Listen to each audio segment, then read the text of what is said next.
10 വർഷത്തെ ഇടവേളയ്ക്ക് ശേഷം ഭരണത്തിലേക്ക് എത്തിയ UDF സർക്കാരിന്റെ ആദ്യ ബജറ്റിൽ വിസ്മയങ്ങൾ ഉണ്ടാകുമെന്ന സൂചനകൾ തന്നെയാണ് ധനമന്ത്രി കൂടിയായ മുഖ്യമന്ത്രിയുടെ ഓഫീസിൽ നിന്ന് അവസാനം പുറത്തുവരുന്നതും. അടിസ്ഥാന സൗകര്യം, അതോടൊപ്പം ആരോഗ്യം, വിദ്യാഭ്യാസ മേഖലകളിൽ വലിയ ഊന്നൽ നൽകിക്കൊണ്ടായിരിക്കും ഈ ബജറ്റ് അവതരിപ്പിക്കുക.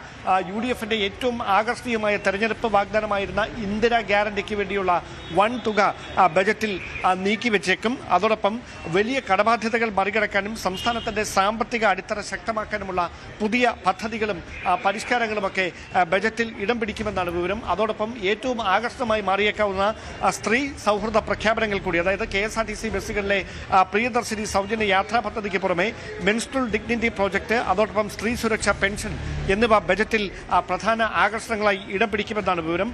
സംസ്ഥാനത്തെ സാമൂഹ്യക്ഷേമ പെൻഷൻ 3000 രൂപയായി ഉയർത്തിക്കൊണ്ടുള്ള തെരഞ്ഞെടുപ്പ് വാഗ്ദാനം ബജറ്റിൽ ഔദ്യോഗികമായി തന്നെ പ്രഖ്യാപിച്ചേക്കും. അതോടൊപ്പം ഉപരിപഠനം നടത്തുന്ന പെൺകുട്ടികൾക്ക് പ്രതിമാസം 1000 രൂപ ധനസഹായം നൽകുന്ന പദ്ധതിയുടെ പ്രഖ്യാപനവും ബജറ്റിൽ ഉണ്ടായേക്കുമെന്നാണ് വിവരം. മുതിർന്ന പൗരന്മാരുടെ ക്ഷേമത്തിനായി പ്രത്യേക പദ്ധതിയും ബജറ്റിൽ ഇടം പിടിച്ചേക്കും. അതോടൊപ്പം കേരളത്തെ പ്രമുഖ തുറമുഖ വ്യോമയാന കേന്ദ്രമാക്കി മാറ്റുന്നതിനുള്ള പോർട്ട് ആൻഡ് ഏവിയേഷൻ ഹബ്ബാക്കി മാറ്റുന്നതിനുള്ള ദീർഘകാല പദ്ധതികളും ബജറ്റിൽ ഉണ്ടാകുമെന്നുള്ള സൂചനകൾ പുറത്തുവരുന്നുണ്ട്. ഏറ്റവും പ്രധാനപ്പെട്ട ഒരു കാര്യം, കേരളത്തിന് പകരമായി പുതിയ പ്രാദേശിക അതിവേഗ റെയിൽ പദ്ധതി, അതായത് റീജിയണൽ റാപ്പിഡ് ട്രാൻസിറ്റ് സിസ്റ്റം വിഭാവനം ചെയ്യുന്നുണ്ട്. അതുമായി ബന്ധപ്പെട്ട ഒരു വലിയ തുകയുടെ വകയിരുത്തലും ബജറ്റിൽ ഉണ്ടായേക്കുമെന്നുള്ള സൂചനകൾ പുറത്തു വരുന്നുണ്ട്. ആരോഗ്യം, വിദ്യാഭ്യാസം, ഡിജിറ്റൽ ഗവേണൻസ്, അതോടൊപ്പം ഇൻഫ്രാസ്ട്രക്ചർ എന്നീ 4 മേഖലകൾക്കായി വലിയ തുക നീക്കിയിരുത്തും. അത്തരത്തിൽ ഒരു അടിസ്ഥാന സൗകര്യ വികസനം ഉറപ്പുവരുത്തുക എന്നതായിരിക്കും സർക്കാരിന്റെ നയമെന്ന് വ്യക്തമാക്കുന്ന പ്രഖ്യാപനങ്ങൾ ബജറ്റിൽ ഉണ്ടാകുമെന്നാണ് വിവരം. അതോടൊപ്പം എടുത്തു പറയേണ്ട കാര്യം, സംസ്ഥാനത്തിന്റെ കടബാധ്യതകൾ വ്യക്തമാക്കുന്ന ധവളപത്രത്തിന്റെ അടിസ്ഥാനത്തിൽ ധനമാനേജ്മെന്റിൽ വലിയ മാറ്റങ്ങളും അച്ചടക്ക നടപടികളും ബജറ്റിൽ പ്രഖ്യാപിക്കുമെന്നുള്ള സൂചനകൾ കൂടി പുറത്തു വരുന്നുണ്ട്. സാമ്പത്തിക പ്രതിസന്ധി വരിഞ്ഞു മുറുക്കുന്നുണ്ടെങ്കിലും ജനങ്ങളെ ബുദ്ധിമുട്ടിലാക്കുന്ന തരത്തിൽ പുതിയ നികുതി വർധനവുകളൊന്നും ഉണ്ടായേക്കില്ല എന്ന സൂചനകളുള്ളത്. അതോടൊപ്പം നികുതി ചോർച്ച തടഞ്ഞുകൊണ്ട് നികുതി വരുമാനം വർദ്ധിപ്പിക്കാനുള്ള പ്രത്യേക പദ്ധതികളും ഉണ്ടാകും. LDF സർക്കാരുമായി ബന്ധപ്പെട്ട ഏറ്റവും നിർണായകമായ ഒന്ന് കിഫ്ബിയുമായി ബന്ധപ്പെട്ട കാര്യങ്ങളായിരുന്നു. പക്ഷേ കിഫ്ബിക്ക് ഇത്തവണ കിഫ്ബിക്ക് തുടർച്ച ഉണ്ടാകുമോ, കിഫ്ബിയുടെ ഭാവി എന്താകും എന്ന കാര്യത്തിലൊക്കെ ഒരു ദിവസത്തെ കാത്തിരിപ്പിനൊടുവിൽ വ്യക്തത കൈവരുമെന്നാണ് നിലവിലെ സാഹചര്യം. എന്തായാലും തുറമുഖ വികസനവുമായി ബന്ധപ്പെട്ട് അടക്കം നിർണായകമായ ചില പ്രഖ്യാപനങ്ങളാണ് കേരളത്തെ കാത്തിരിക്കുന്നതെന്ന വിവരങ്ങൾ കൂടി മുഖ്യമന്ത്രിയുടെ ഓഫീസിൽ നിന്ന് ഇപ്പോൾ പുറത്തു വരുന്നുണ്ട്. യെസ് ഡാൻ, ഒരു പ്രധാനപ്പെട്ട കാര്യം കൂടി. ഒന്ന്, കിഫ്ബി സംസ്ഥാനത്തിന് വരുമാനം വർദ്ധിപ്പിക്കാൻ കഴിയുന്ന ഒരു പുതിയ പ്രപ്പോസലും മുന്നോട്ട് വെച്ചില്ല എന്ന വിമർശനം VD സതീശനും ഒപ്പം ഈ ധവളപത്രത്തിലുമുള്ളതാണ്. അങ്ങനെയെങ്കിൽ പുതിയ സർക്കാർ വന്നതിന് ശേഷം വരുമാന വർധനവിന് ഉതകുന്നതായ ഒരു നിർദ്ദേശവും ഇതുവരെ മുന്നോട്ട് വെച്ചിട്ടില്ല. ഒരുപക്ഷെ അത് ബജറ്റിന് കാത്തുവെക്കുകയാണ്. അങ്ങനെയെങ്കിൽ വരുമാനം കണ്ടെത്തുന്നതിന് വേണ്ടിയുള്ള ബദൽ നിർദ്ദേശങ്ങൾ ഏതൊക്കെ എന്ന ചോദ്യം ഉണ്ടാവുമല്ലോ. അതിന് സതീശൻ സർക്കാർ അല്ലെങ്കിൽ VD സതീശൻ്റെ പദ്ധതി വിഭാവനത്തിൽ പുതിയ ആശയങ്ങൾ എന്തൊക്കെയാകുമെന്ന എന്തെങ്കിലും സൂചനകൾ വരുന്നുണ്ടോ?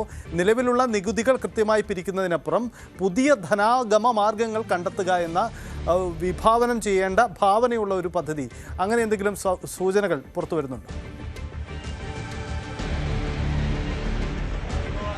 ക്ഷേമ പദ്ധതികളെക്കുറിച്ച് മാത്രമാണ് ഇപ്പോൾ ഔദ്യോഗികമായ ചില വിവരങ്ങൾ പുറത്തു വരുന്നത്. നമുക്കറിയാം, കഴിഞ്ഞ ദിവസമാണ് പ്രിയദർശിനി പദ്ധതി നടപ്പിലാക്കി തുടങ്ങിയിരിക്കുന്നത്. അതുമായി ബന്ധപ്പെട്ട് ഏതാണ്ട് 67 മുതൽ 70 കോടി രൂപയുടെ ബാധ്യത ഓരോ വർഷവും ഓരോ മാസവും ഉണ്ടാകും. അങ്ങനെ 800 കോടിയുടെ അധിക ബാധ്യത KSRTCക്ക് ഉണ്ടാകും. അത് സർക്കാർ നൽകുമെന്നാണ് പറഞ്ഞിരിക്കുന്നത്. പക്ഷേ അതിനപ്പുറത്തേക്ക് ഈ ബാധ്യതകളൊക്കെ മറികടക്കാനുള്ള വരുമാനം എവിടെയെന്നുള്ള ഏറ്റവും പ്രധാനപ്പെട്ട ചോദ്യം ഉയരുന്നുണ്ട്. അവിടെ നികുതി വർദ്ധിപ്പിച്ചുകൊണ്ട് സംസ്ഥാനത്തിൻ്റെ വരുമാനം കൂട്ടുക എന്നതാണ് സാധാരണയായി എല്ലാ സർക്കാരുകളും ചെയ്യാറുള്ളത്. പക്ഷേ ഇങ്ങനെ അധികാരത്തിലേക്ക് 10 വർഷത്തെ ഇടവേളയ്ക്ക് ശേഷം വരുന്ന സർക്കാർ ആദ്യം തന്നെ നികുതി വർദ്ധിപ്പിക്കുന്ന ഒരു നടപടിയിലേക്ക് പോയാൽ അത് ജനങ്ങളെ കൂടുതൽ ദുരിതത്തിലാക്കുന്ന ഒരു നടപടിയായി മാറുമെന്നൊരു വിലയിരുത്തലുണ്ട്. അതുകൊണ്ട് നികുതി വർദ്ധിപ്പിക്കാതെ വരുമാനം എങ്ങനെ വർദ്ധിപ്പിക്കാമെന്ന ഏറ്റവും പ്രധാനപ്പെട്ട ഒരു ചോദ്യമാണ് UDF സർക്കാരിന് മുമ്പിൽ, VD സതീശൻ സർക്കാരിന് മുമ്പിൽ ഉയരുന്നത്.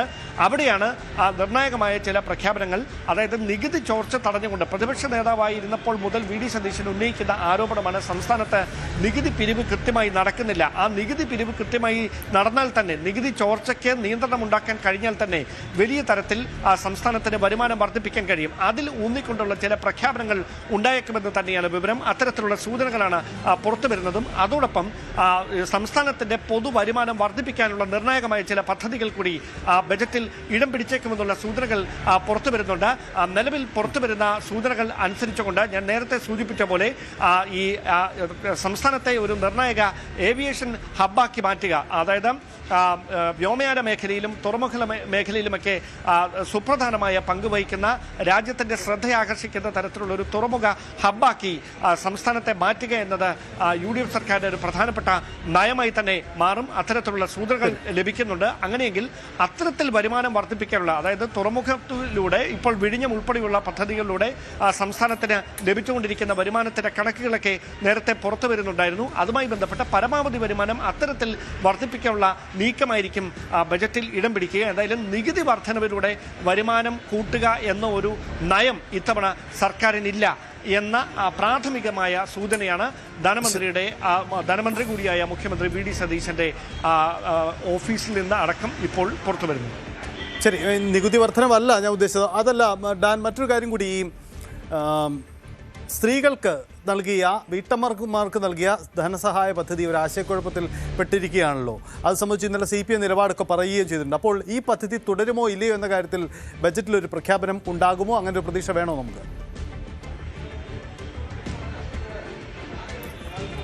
അതായത് കഴിഞ്ഞ ദിവസം KN ബാലഗോപാൽ മുൻ ധനമന്ത്രിയാണ് അതുമായി ബന്ധപ്പെട്ട് ചില പ്രതികരണം നടത്തിയത്.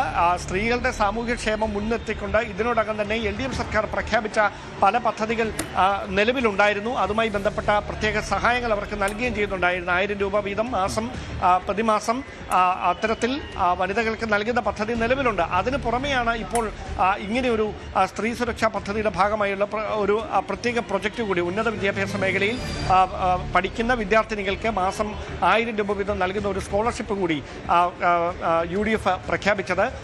അത് പേര് മാറ്റി, അതായത് LDF തുടർന്നുകൊണ്ടിരുന്ന ഒരു പദ്ധതി പേര് മാറ്റി അവതരിപ്പിക്കുകയാണ് എന്ന ആക്ഷേപമാണ് പ്രധാനമായി ഇടതുപക്ഷത്തിന്റെ ഭാഗത്ത് നിന്ന് ഉണ്ടാകുന്നത്. മുൻ ധനമന്ത്രി അടക്കം അക്കാര്യം തന്നെയാണ് വ്യക്തമാക്കുകയും ചെയ്യുന്നത്. അതിനപ്പുറത്തേക്ക് കഴിഞ്ഞ ബജറ്റിൽ സർക്കാർ മുമ്പോട്ട് വെച്ച പ്രധാനപ്പെട്ട കാര്യങ്ങൾക്ക് സഭ അംഗീകാരം നൽകിയതാണ്.